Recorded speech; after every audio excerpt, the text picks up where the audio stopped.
This channel does not promote any violent, harmful, or illegal activities. All content provided by this channel is meant for an educational purpose only. আসলে এবার detail খবরের দিকে নজর রাখা যাক। আপনাদের সঙ্গে রয়েছি আমি রুমেলা। উল্লাসের নামে উন্মত্ততা উঠছে বাংলাদেশ। একাধিক থানায় আগুন। শেখ হাসিনা পদত্যাগ করার পরই বাংলাদেশের মিরপুর মডেল থানায় আগুন লাগিয়ে দেয় বিক্ষোভকারীরা। সেই ছবি আপনারা দেখছেন সেই ছবি। এখন পরিস্থিতি দেখে বোঝার উপায় নেই, দুদিন আগেও এখানে একটি থানা ছিল। গোটা থানা পুড়ে খাক। পুলিশের একাধিক গাড়ি কঙ্কালসার অবস্থায় দাঁড়িয়ে রয়েছে। ছবি দেখুন, কি ভয়াবহ ছবি। থানার ভিতরে বহু আগ্নেয়াস্ত্র পুড়ে খাক হয়ে গিয়েছে। মিরপুর মডেল থানা, পুলিশের গাড়িতে আগুন। উল্লাসের নামে চলছে উন্মত্ততা। দিকে দিকে ছড়িয়ে পড়েছে এই অশান্তির আগুন। পুড়ছে বাংলাদেশ। চট্টগ্রামের একাধিক থানায় আগুন পুরোপুরি ঝলসে গিয়েছে। কোতোয়ালি থানা সহ চট্টগ্রামে একের পর এক গ্রাম। থানার বাইরে দাঁড়িয়ে থাকা একটি গাড়িও আস্ত নেই। ছবি দেখছেন।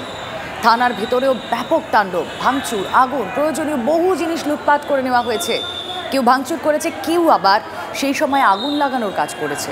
গত সোমবার ঠিক এভাবেই শয়ে শয়ে লোক বাংলাদেশের বিভিন্ন থানায় হামলা চালিয়েছে।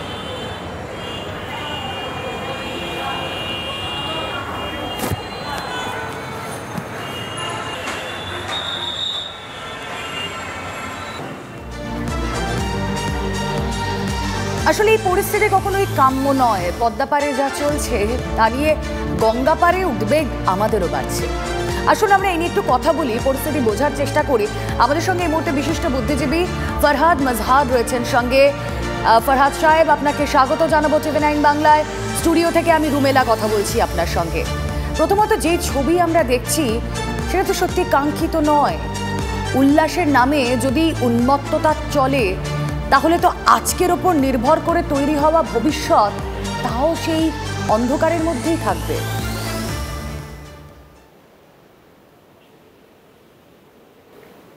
জি, এটা কি প্রশ্ন ছিল? হ্যাঁ, আপনার কি রিয়াকশন?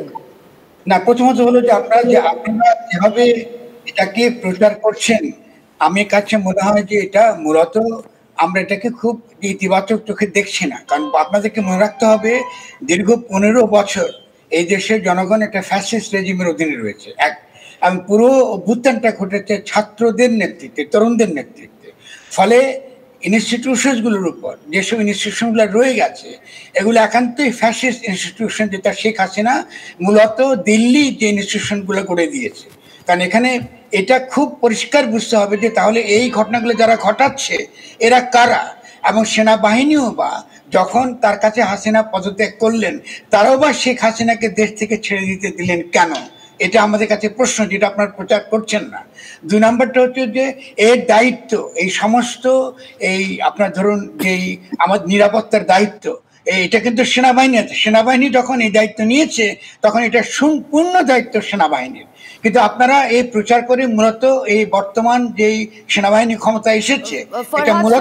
ফরহাদ সাহেব, ডিউ রেসপেক্ট আপনাকে, আপনি যেহেতু 3 বার প্রচার শব্দটা ব্যবহার করলেন, আমি জাস্ট আপনাকে বলি আমরা দায়িত্বশীল সংবাদ মাধ্যম, আমরা সম্প্রচার করছি, প্রচার করছি না। সেখানকার ছবি তুলে ধরছি এবং সত্যি আমরা তো আপনাদের থেকে শুনতে চাইছি।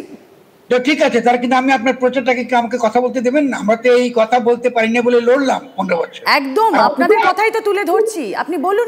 আমাদের কথাই তো তুলে ধরছেন না। আপনি যে প্রচারটা শুনলাম আমি এতক্ষণ, তার প্রতিক্রিয়াটা প্রথমে জানালাম পরিস্থিতি বোঝার জন্য।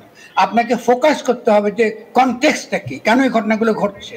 প্রথমত হলো যে আপনাকে খেয়াল করতে হবে যে যাদের কাছে এই দায়িত্ব ছিল সেটা ছিল সেনাবাহিনী, এবং এই সেনাবাহিনী কে নিয়োগ করে গিয়েছে? এই নিয়োগ করে গিয়েছে কিন্তু ফ্যাসিস্ট শেখ হাসিনা। এই শেখ হাসিনাকে ক্ষমতা 15 বছর কে রেখেছে? এই 15 বছর রেখেছে দিল্লি, এবং এই দিল্লির যে অধীনে যে সকল ফ্যাসিস্ট প্রতিষ্ঠানগুলো গড়ে উঠেছে তার বিরুদ্ধে জনগণের ক্রোধ তো থাকবেই। কিন্তু এটাকে আমি কিছুতেই এটাকে অনুমোদন করছে না। ফলে তরুণদের প্রতি যদি আপনাদের কোনো রকম সহানুভূতি থাকে, এই পরিবর্তনে গণতান্ত্রিক সহানুভূতি থাকে, তাহলে আপনাদের প্রচারের ভাষাটাও বদলাবে। যদি আপনার মনে হয় যে আমার কোনো কথায় বা আমাদের কোনো কথায়, যেহেতু আপনি বারবার প্রচার শব্দটা ব্যবহার করছেন, আমি দায়িত্ব নিয়ে বলছি এটা সম্প্রচার, নট প্রচার। আর আমাদের কারোর প্রতি সহানুভূতি দেখিয়ে আমরা কোনো খবর করছি না, আমাদের বায়াসড হওয়ার কোনো জায়গা নেই। দায়িত্বশীল সংবাদ মাধ্যম সেটা হতে পারে না। তাই আমরা যা ঘটছে তাই দেখাচ্ছি, যা ছবি সামনে আসছে তাই দেখাচ্ছি। অসংখ্য ধন্যবাদ আপনাকে।